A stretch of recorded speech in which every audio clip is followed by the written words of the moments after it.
as a member of the Basin Community Committee, the only Murrumbidgee member, and a former member of the expert panel that looked at the health of the Murrumbidgee, I have had a chance to see some of the information and some of the assumptions used in the development of this plan. And quite frankly, I'm amazed the MDBA has come up with such a high figure without any idea of how it will be used.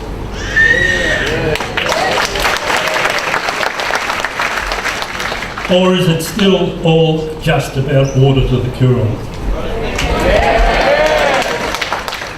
We have all been misled before by scientists and economists.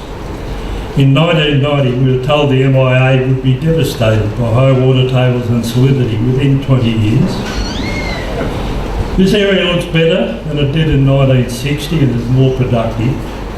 The whole Murrumbidgee catchment has never looked as good. The scientists who made that prediction have since admitted he got his model wrong. Dryland salinity, the predictions there have been way off beam. They were exaggerated to get funding. Some of our economists are now telling us there won't be job losses. We will run sheep on our 200 hectare farms after we sell the water off. Prior to the development of the MIA, there was one sheep farm from River to Darlington Point.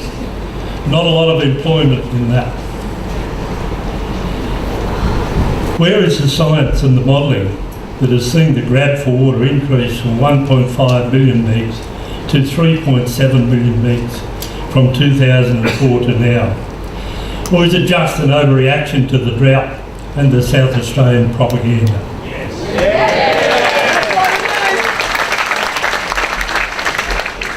This is enough water to supply 5 MIAs.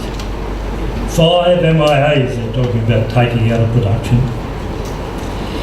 I believe using 2009 as the base for the plan and showing 2.75 million megs that was needed was deceptive and misleading. It even had John Williams, Natural Resource Commission and prominent Wentworth Group member, confused when we both spoke at the Charles Sturt Uni in September. John thought the cap was the base for the plan, almost 1 million megalitres different. Only a couple of weeks back it became apparent that the experts who were suggesting the general security yields would be reduced in the Murrumbidgee and more entitlement needed to be purchased, that they didn't even understand the spill rules for carried forward water in the Murrumbidgee. No wonder they get it wrong. Moving to the South Australians. They want their cake and ours and want to eat it too.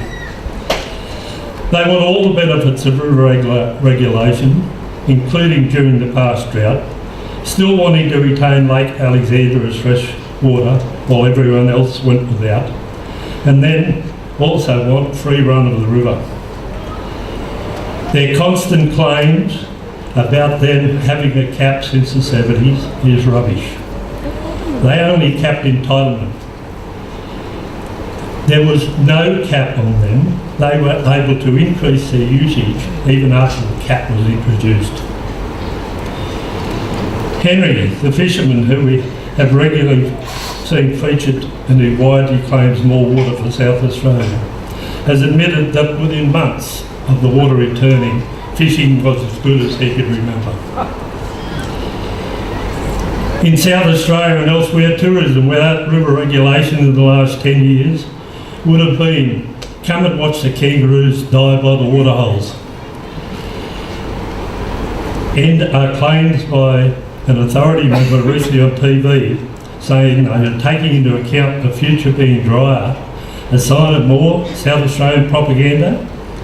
Have they had a presentation from Snowy Hydro, who base real life business decisions on best available information, and who have highly skilled meteorologists who advise on real world climate and economics, because they may beg to differ on the future outlook?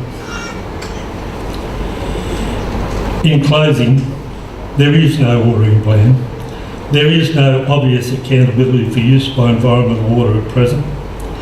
It seems to be a case of just get rid of the water.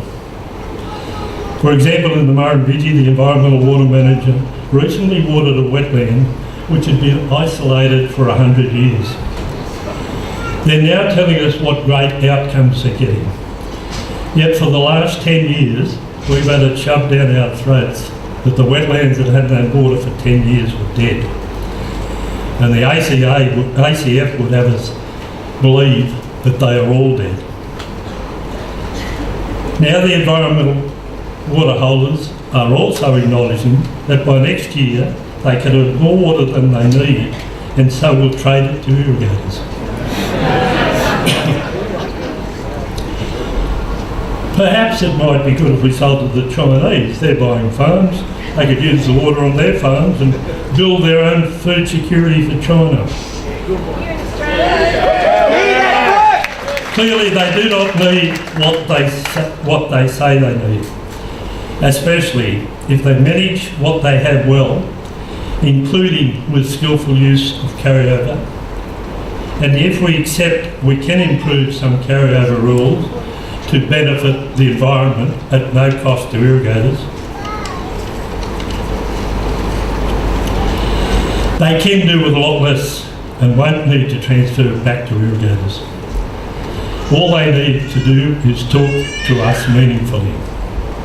Minister, I call on you to stop all non-strategic buyback until all water saving works are complete, until the environmental water managers know how much water they really need, and until they can demonstrate they know how to manage it for the benefit of the whole community.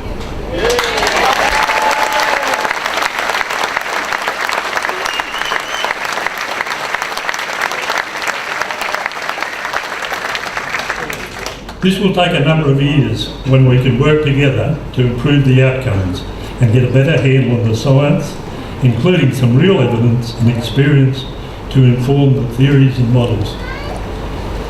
Clearly, with the present weather pattern change, the urgency to inappropriately rush to finalise has passed.